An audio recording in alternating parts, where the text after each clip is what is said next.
They're all part of the same tide.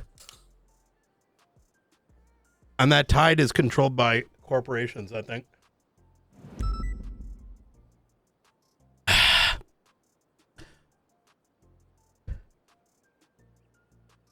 I'd like to hear your thoughts before I infuse my own.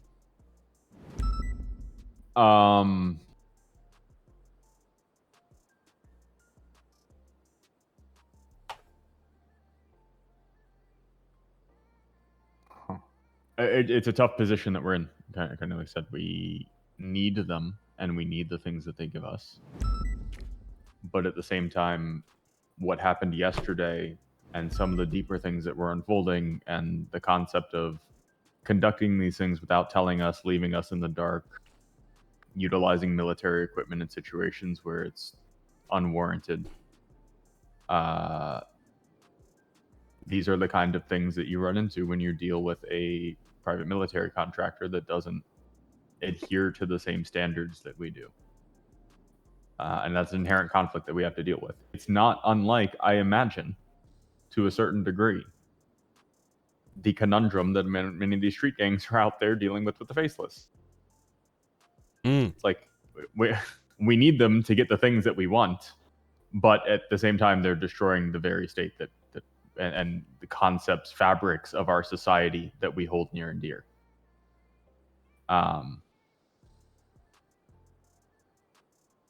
It's a tough position to be in. There's not a clear answer as to exactly how to go about doing it. It's a fine line that has to be walked. The faceless are an alternative. Yeah, the faceless are inherently anti-establishment and want to take down the government. Yep. But that's exactly what Darkstone's doing.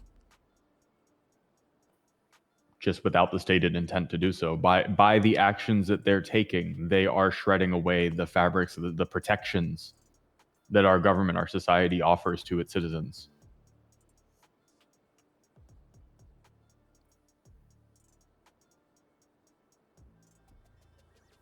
It's almost a scarier enemy. The devil you know versus the devil you don't.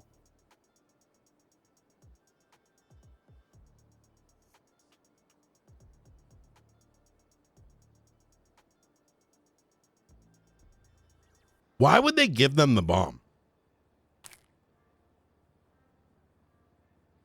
Maybe it's not the entirety of the organization. Maybe it is a rogue agent that wants to see chaos, that wants to do, that very much believes the ends justify the means no matter what the means are. Even if the people above him tell him that those means are not acceptable. Some people might take it upon themselves, if they have access to certain things, to put it in the hands of someone who will do something with it when they can't. Maybe it does all come down to Delta 8. Now, it does seem like they're scapegoating Delta 8 to a certain degree, especially Delta 3, who seems complicit to a certain level, but definitely blaming it all on Delta 8 with regard to the packing of that briefcase.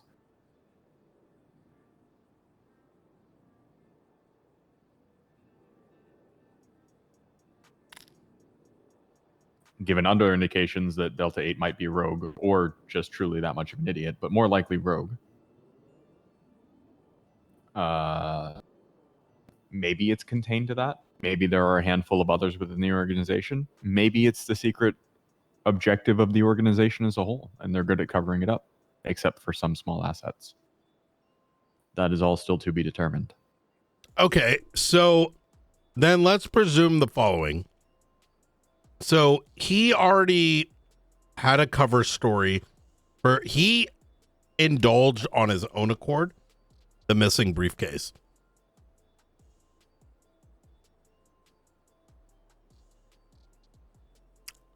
He planned to lie to us right off the bat.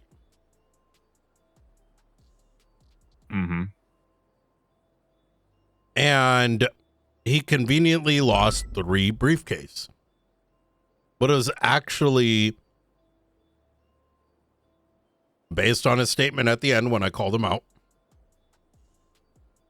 Inferred he gave it to Miguel, which already lines up with what we saw, right?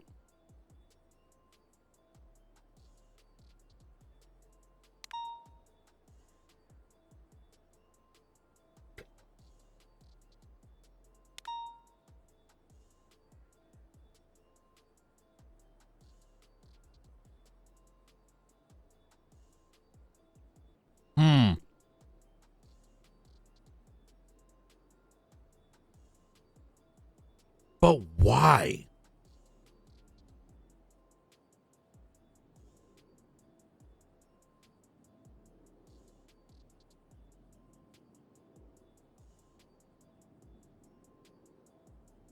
Oh.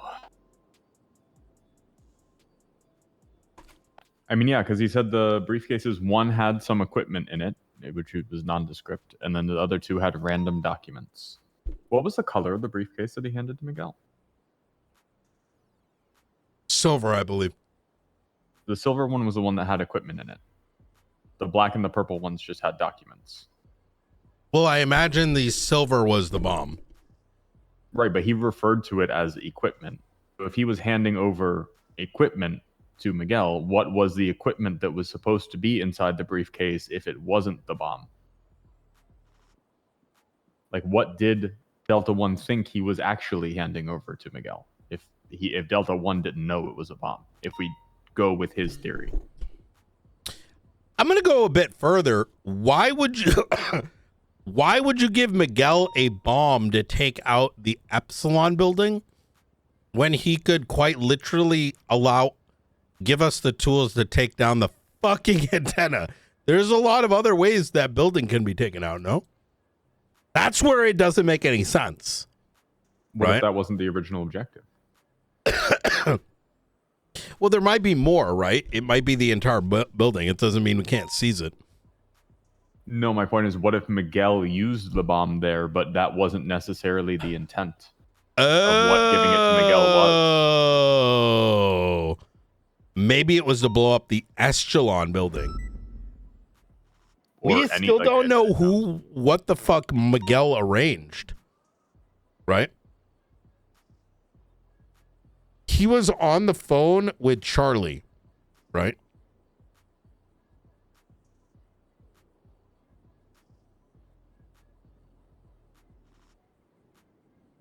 Maybe there was some intel that Charlie was there and that Miguel could go fucking plant the bomb at Charlie's location and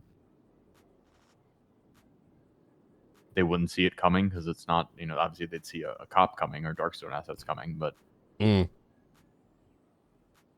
they utilize somebody who is not typically connected with those things, it would make it more likely that they'd be able to sneak in undetected.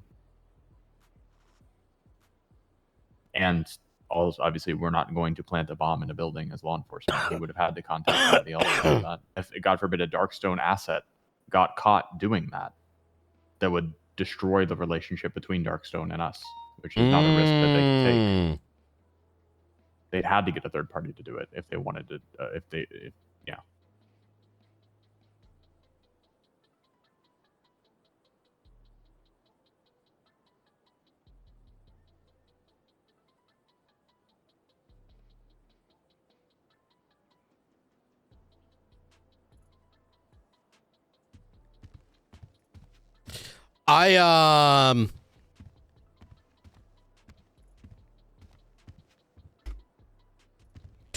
Did I tell you what happened with the Springfield wanted to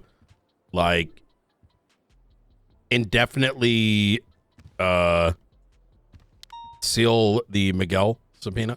Yes. I need to chat with her. She was not the kind of getting subpoena, the Delta One subpoena. No. I told her to do that afterwards. She initially went to the justices to seal the Miguel one. And I told her, yeah. She and I discussed sealing the Delta one because we didn't want to tip him off that we were investigating into him in case it pissed him off. I think she got confused. She gets sometimes excited is the best word I can use. Okay. So I think she was getting ahead of herself. Yeah, I don't see the justification for sealing the Miguel one. I didn't either. That's why I told her no.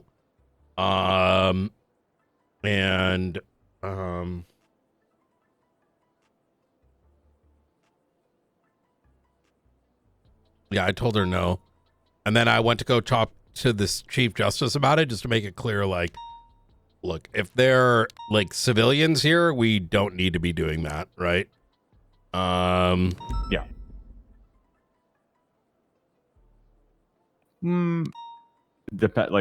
For Silas's, we did it, and it wasn't. It is indefinite, but it's not forever. I guess is the point. It's until such time that it's no longer crucial to the security of the investigation, which is exactly what the judges let us do in the Silas case. And then once we determined, okay, this information is okay to release, then we shared it with them. But again, I don't see the purpose of that with Miguel here at all. Like the thing that we wanted to keep quiet was that we were investigating Darkstone, which calls for potentially sealing up Delta 1s. But Miguel, that doesn't, it shows he was in contact briefly with the number that Delta 1 had, but who cares? Miguel can know that. Miguel can know that we looked into his records. Miguel should expect that we looked into his records. He'd almost probably be more curious as to why he never got notified, knowing that we most likely 99% looked through his shit based on his actions. We would have been stupid not to. So yeah, I don't see any problem telling him we did so. Yeah, I mentioned that to her. I'm like, he's gonna know we took his records. He's gonna know we took his records, but also we should have gotten his other phone numbers as well. Actually, we'll start with this one, then we'll get the other two numbers as well. Yeah, I said like it's he's gonna know we took his records. This is gonna get out one way or another. Can I throw you something else? Sorry, Okay. Good. Nope, all yours. I said yep. He mentioned there's two things that stuck out for me. I was very quiet, by the way, during that entire thing. I was taking in rather than reacting.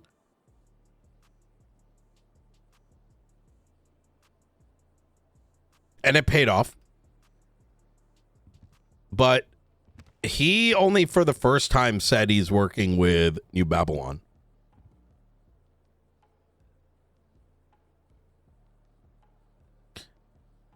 Up until now, there's only been suggestion. He mentioned Ryan Kane staying at New Babylon. He sort of briefly mentioned some other things, but he never said it outrightly. And he sort of presumed that we knew. Maybe? Yeah. It definitely seemed like he thought we knew. Which I definitely didn't. There was some suspicion, like the death of someone, I forgot who, by sniper, over at like a year ago or something. Some scientist died or whatever. But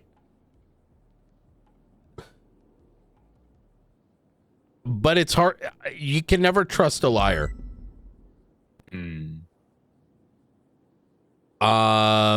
Because they then draws when you're not forward about things, and we have no need to, right? They're a fucking PMC.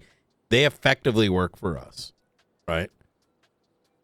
They do work for investors too, but I don't know who those investors are. They don't, they're largely irrelevant. And if anything, that scares me more than anything. And it draws to that conclusion of like, fucking, we know Nest is faceless, right? God knows what else. Who are their investors? True. And who's to say that those investors have our interests at heart? The state's interest at heart. And thus, both are simply trying to make a profit by any means necessary, right? It's a parallel here. It's kind of like, the Cold War, when, Russia tried to take control of some countries and the United States some others, it reminds me of that. That's how I like to look at it. In that, at the end of the day, like whatever the pawns are, is largely irrelevant as long as that system keeps generating profit. But the reason I say that is it makes me wonder if this thing with the stolen LMGs from months ago, if that actually wasn't an accident. Because think about the tall story. Like, oh, they stole it. I think they may have tipped off New Babylon about the transport. Or at least somebody in their organization might have. That's Yes. the thing, is there's so many people in there, and with when you're dealing with these paramilitary types, right? Some of them are, believe them in the mission, but some of them are true believers in the cause, and those motherfuckers will do anything. They'll go strap on a vest and run themselves fucking in there if they have to. They will do whatever it takes, ethics or not. And so if those kind of people are employed within that organization, those are the people you have to be afraid of. Which potentially means you have to be afraid of the organization as a whole. Unless you can truly identify the good ones and make sure those folks are keeping the others in line.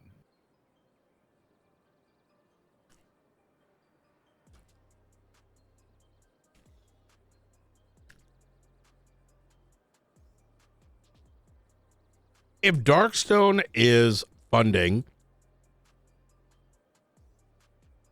gangs,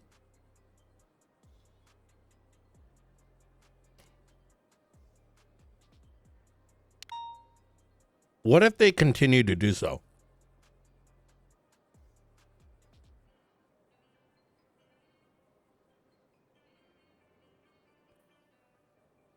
In what way?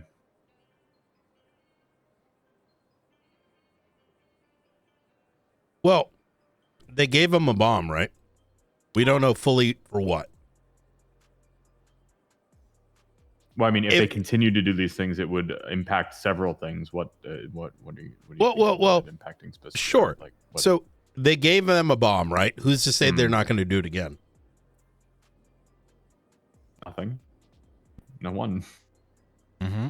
The fact that we're watching, the fact that they almost got caught, the fear that they might get caught by us again, and what it might do to our relationship. That's the only downside that they have. Otherwise, they could look at it as, we got away with it, we can get away with it again.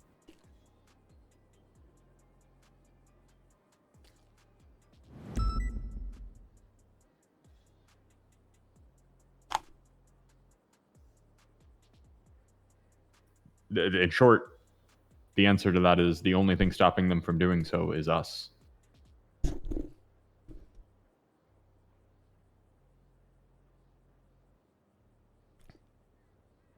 I just realized something.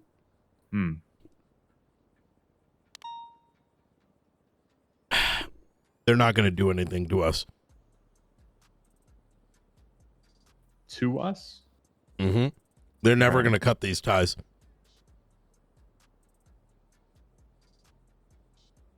You know why? What's that? Because we're doing the most damage. They need us, whether they like it or not.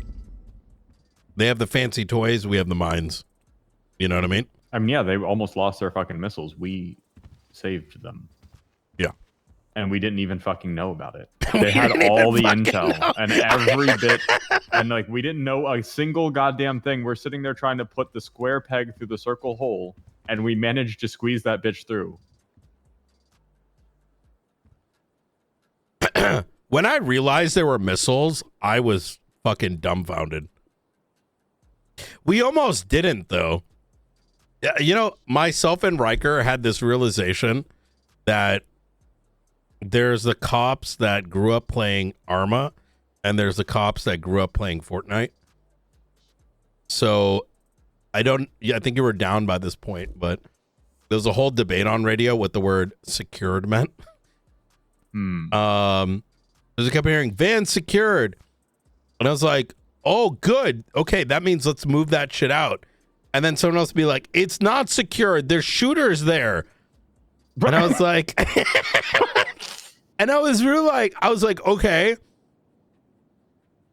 So when you say, or when you all are saying secured, like, is there shooters like in the, it was such a, I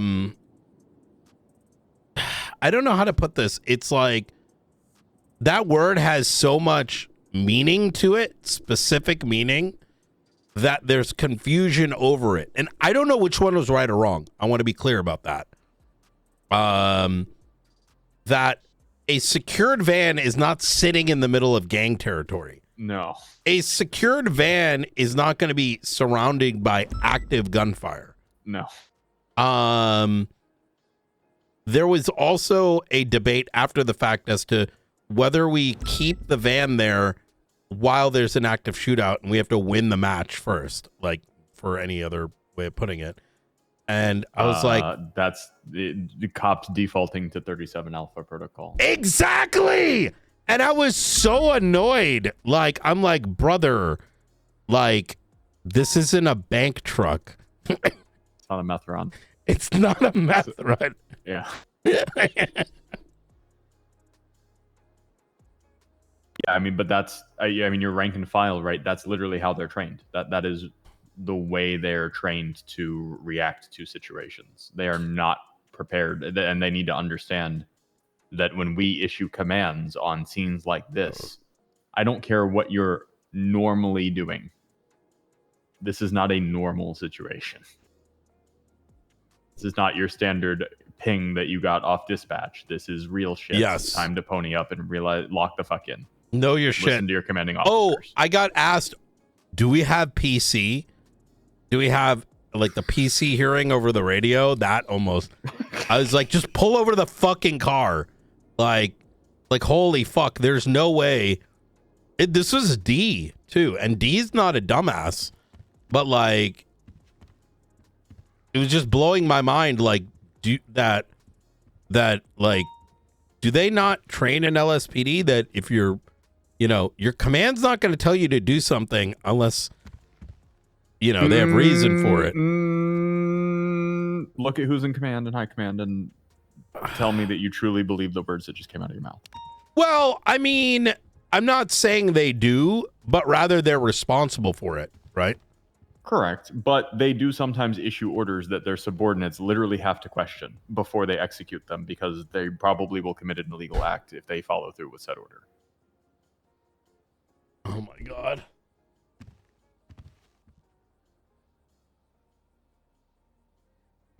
So yeah, the have faith in your command and trust them implicitly in their orders, that went out the window a long time ago when command stooped down to the level of what it is today. This is why we can't have nice things. Like all the fun, crazy shit, all is just getting bogged down by people that weren't trained well is what it seemingly keeps coming down to. Fuck me. Yep.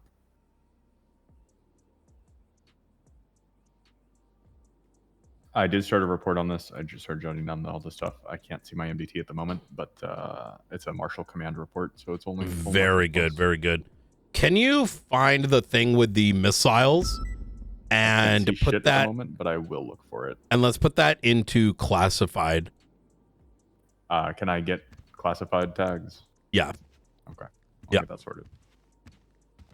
Well, and then tomorrow we'll get tags sorted and stuff.